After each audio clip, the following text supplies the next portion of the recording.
ci discussion bi monsieur Diouk mu ne PSE dafa emprunté ci projet bi et apparemment Moussa Niang aussi vient de nous dire que projet bi dafa emprunté ci PSE dafa mel ni ku ne dafa jël un peu sa jubbu morom quoi c'est un petit trait d'humour mais maintenant il y a quelque chose yoo xam ne lii vous me permettrez d'abord ça c'est vraiment d'ordre préjudiciel mooy ci wàllu cabinet bu liggéey pour tëgg programme ak projet.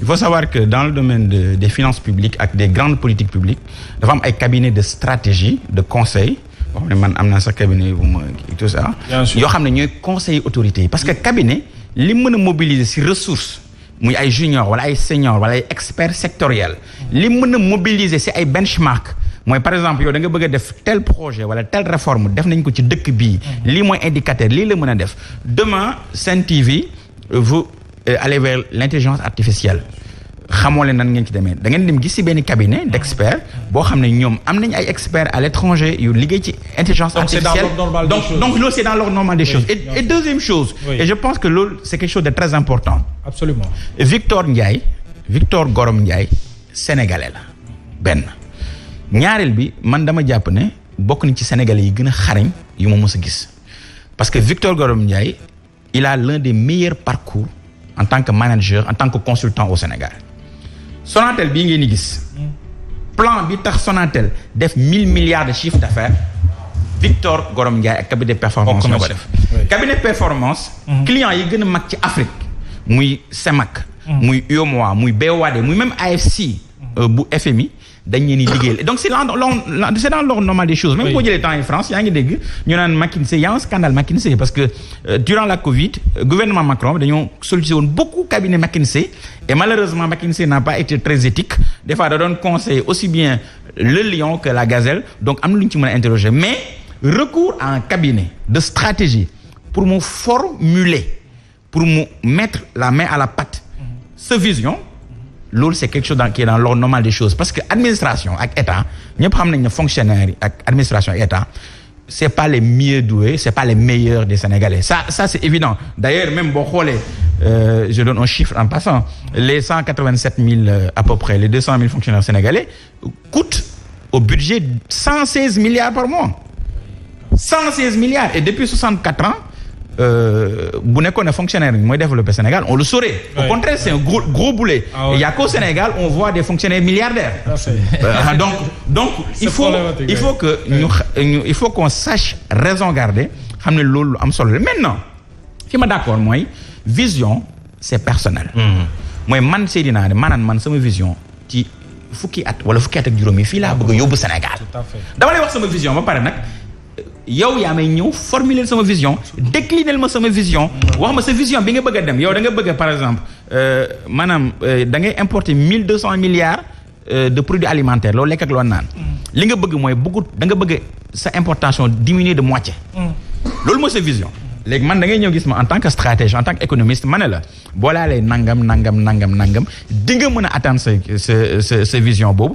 décliner la aussi un master plan parce que ce qui est omis mooy ce que j'ai compris du projet c'est qu'il y a 3 livrables le premier livrable c'est la vision le deuxième livrable c'est la SND et le troisième livrable c'est le master plan qui va regrouper tous les projets par exemple projet nangam approche par filière tey j'ai écouté une dame très intéressante qui parlait de la filière cuir peau maroquinerie etc qui explique un peu fi ñu ci toll par exemple boo jëlee l'axe si tu prends tout le pôle territoire autour de Louga Thiès Mekhe Diourbel mais combien de bêtes abat-on par an muy màggal yi etc c'est ça tu peux pas comprendre Sénégal ñuy importer peau de cuir bi pour suñu tailleur et pour suñu cordonnier mën cee defar kii donc loolu lu baax la léegi tout à l'heure toujours dans les trucs préjudiciels sànq dégg naa monsieur Diouk di def historique un peu du PSE am na beaucoup de missions et je voudrais peut-être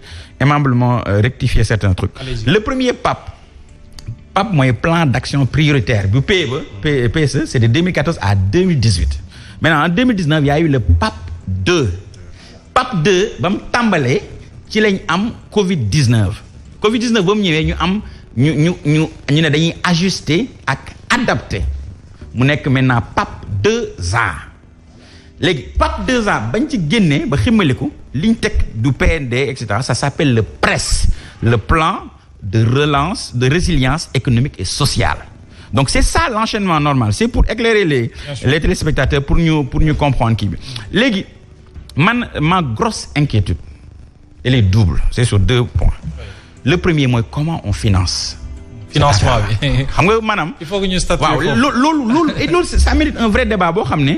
au-delà de tout dañ ciy demee ak maanaam yàq ni sëñ Abdou Aziz Dabakh Malick. bien sûr ndax boo amee ëmb mu nekk ci gaal. doo ñaan ëmb bi mucc da ngay ñaan gaal gi mucc. ñun Sénégal daf ñu yitte lool. te dañ ko bëgg lool ndax suñuy njaboot suñuy kilifa ñëpp ci lañ ne. donc autorité yi fi yàlla teg dañ leen yéene ñu réussir. mais nag l'enfer est pavé de bonnes intentions. maanaam àjjana safara ñi ciy dem yëpp ay yéene gu rafet lañ amoon mais suñ borom mën na ci dogal ay tëxatal parce que am na ay affaires yoo xam ne boo koy dégg c'est comme de la rengaine. parce que rappelez-vous y a cela 2 ans 3 ans mais DGID bi nga xam ne président de la République ak premier ministre ils en sont issus mais amoon nañ un grand programme qu'on appelait yaatal assiette pour yokku natt fan la mujjee mais ça il faut qu'on en discute. Ensuite Sénégal ñaari levier la am. maintenant est-ce que duñu yóbbee ci dette loolu. mais fa laay ñëw. Sénégal ñaari levier la am. muy soit impôt pour le formel. wala mooy taxe ak affaire yi am ci côté douane. mais yow boo bëggee continuer di squeezer les mêmes alors que yow levier yi nga war a utiliser yépp man je fais partie des premiers économistes en 2021 yu soulever la question des dépenses fiscales mooy exonération fiscale yi ñuy defal entreprise minières yi. te du am jeexital ci économie sénégalaise parce que économie sénégalaise dafa am ay li wax en anglais des loopholes mooy ay trous noirs yoo xam ne fa la nit ñi di dugg benn trou noir bi mooy les traités bilatéraux d'investissement Sénégal dafa signé ay traités bilatéraux d'investissement ak yenn pays yi nga xam ne yow booy ñëw di investir da nga bëri ay exonération yoo fi dugg. Deuxième loophole bi mooy le code général des investissements bu nga xam ne APEX moo ko am boo xam ne boo ñëwee di investir dans la production.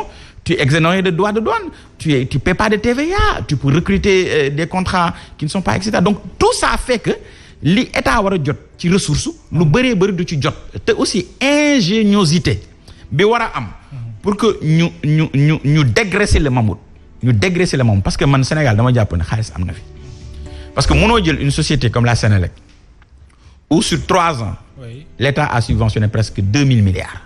Ce qui est énorme, ce qui fait plus de 700 milliards. Beaucoup d'argent, oui.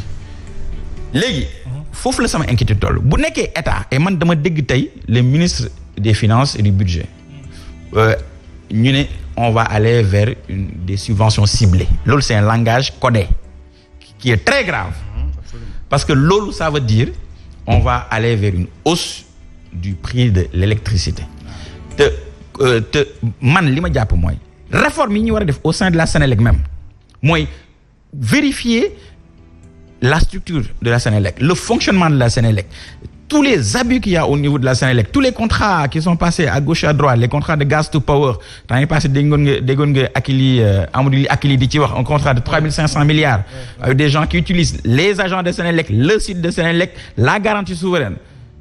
Et c'est des gens du système qui sont encore là. Donc je veux dire, faut pas que baadoole bi nar a sonn ci niñ war a mën a financer économie bi.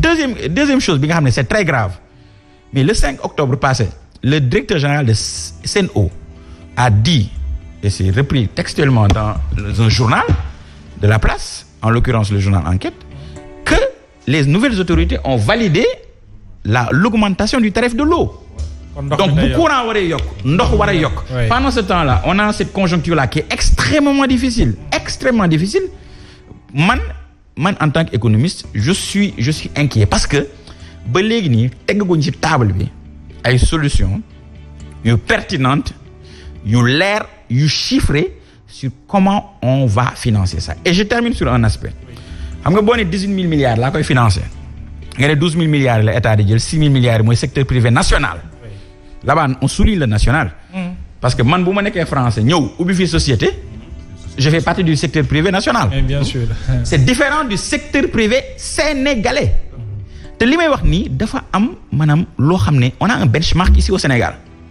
On a voté la loi sur le contenu local dans le domaine du oil and gaz. Mais boo jëlee rapport comité de suivi de la loi sur le comité local, tu te rends compte que en termes d'impact local content, le Sénégal, on galère à avoir même les 15%.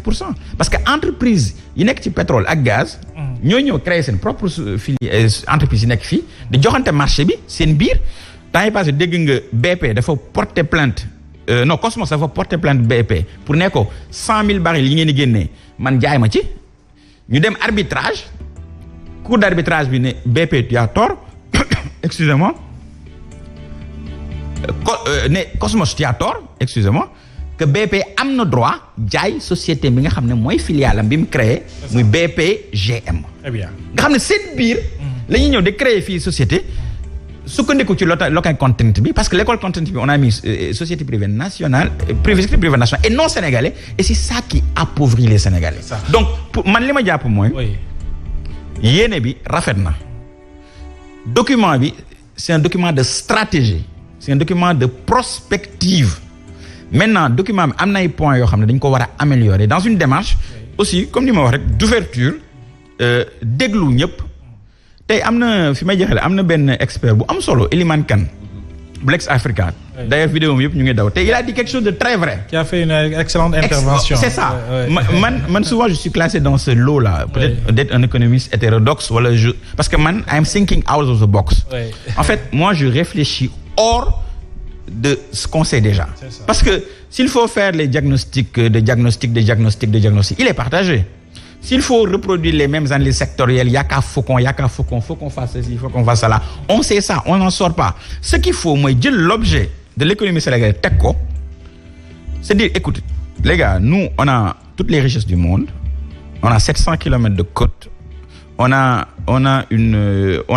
des centaines de milliers d'hectares, on a des jeunes, on a du soleil, on a tout ce qu'il faut, on est 18 millions bëriwuñ nañ fexe ba ku nekk mossi nañ fexe ba sénégalais bi mën a faju sénégalais bi mën a jàng sénégalais bi mën a lekk à sa faim.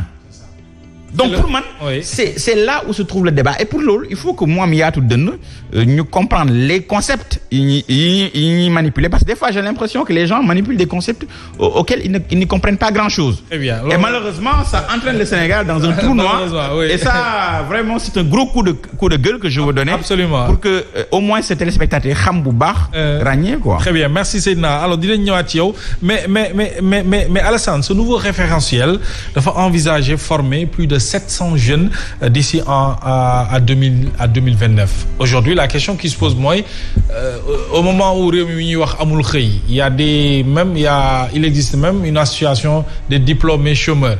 Est-ce que former 700 jeunes fii ak 2029 disons 5 ans est-ce que dina yomb est-ce que dina yomb ci état bu Sénégal bi nga xam ne sachant que boo formé ay la yowén daañ la laaj xëy loolu itam dafa bokk ci référentiel bi ñu présenté tey.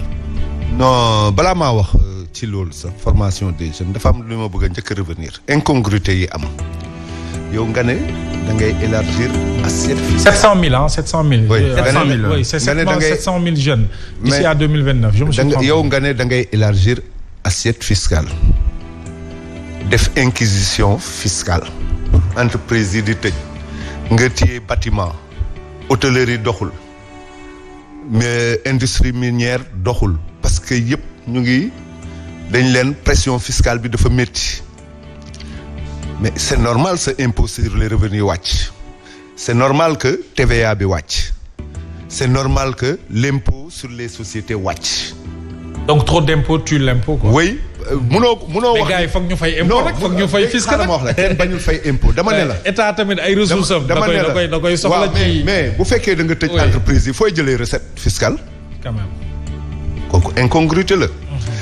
Deuxièmement moom dafa wax ci pôle territoire yi ma koy fàttali ni ñun bi ñuy lancé pôle territoire 2014 la avec pôle de développement de la Casamance 2014 lañ ko lancé. kon yéen 2018 ngeen doog a wax pôle territoire